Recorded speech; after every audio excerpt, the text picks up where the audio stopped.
আমরা গণভোটের ব্যাপারে সরকারের যে একটা প্রতারণামূলক অবস্থান এবং জনগণের রায়কে তারা অস্বীকার করছে, এইটা আমরা আবার সারা দেশের মানুষকে গণসংযোগের মধ্য দিয়ে বিভিন্ন ধরনের কর্মসূচির মধ্য দিয়ে এটা বলা শুরু করেছি।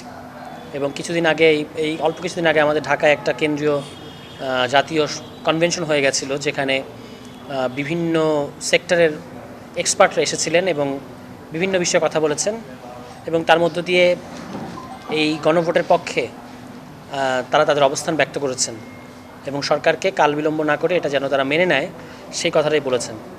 গণভোটের রায়টা সরকারকে মেনে নিতে হবে এবং এই বিষয়ে সরকারের কোনো ধরনের টালবাহানা চলবে না এবং এটা দিয়ে কোনো এটা না মানার কোনো এসকেপ রুট সরকারের সামনে নাই, এটা তাদেরকে মানতে হবে। তত্ত্বাবধায়ক সরকারের দাবিতে আন্দোলন হয়েছিল এবং বিএনপির বিরুদ্ধে 25 মাসের আন্দোলন হয়েছিল, তারপর তারা মেনে নিয়ে একটা নতুন নির্বাচন দিতে বাধ্য হয়েছিল।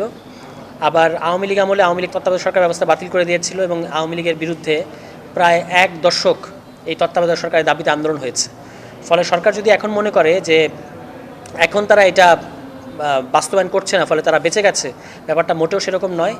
আমরা তাদের প্রতি আহ্বান জানাবো যে জনগণের গণতান্ত্রিক রায়ের প্রতি আপনারা সম্মান দেখিয়ে এইগুলো বাস্তবায়ন করবেন, অন্যথায় আপনাদেরকে গণতান্ত্রিক আন্দোলন জনগণের সাথে নিয়ে 11 দলীয় জোট এবং এনসিপির, বিশেষত এনসিপির যে কর্মসূচি, রাজপথের কর্মসূচি, সেটাকে মোকাবেলা করতে হবে।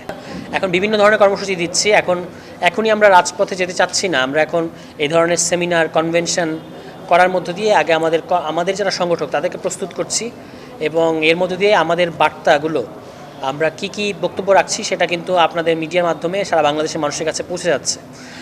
এছাড়াও আমাদের দলের বিভিন্ন শীর্ষ নেতৃবৃন্দ বিভিন্ন অঞ্চলে যখন যাচ্ছেন, তখন মানুষ একটা কথাই আমাদেরকে বলছে যে এটা আদায় করে নিতেই হবে। ফলে এই আন্দোলনটাও ধাপে ধাপে এটার মাত্রা বৃদ্ধি পাবে, কিন্তু তার আগে যদি সরকার এটা মেনে নেয় তাহলে তাদের জন্য ভালো, আর যদি তারা না মেনে নেয় তাহলে তাদেরকে গণতান্ত্রিক আন্দোলনের মধ্য দিয়ে এটা আমরা বাধ্য করবো তাদেরকে এটা মেনে নিতে।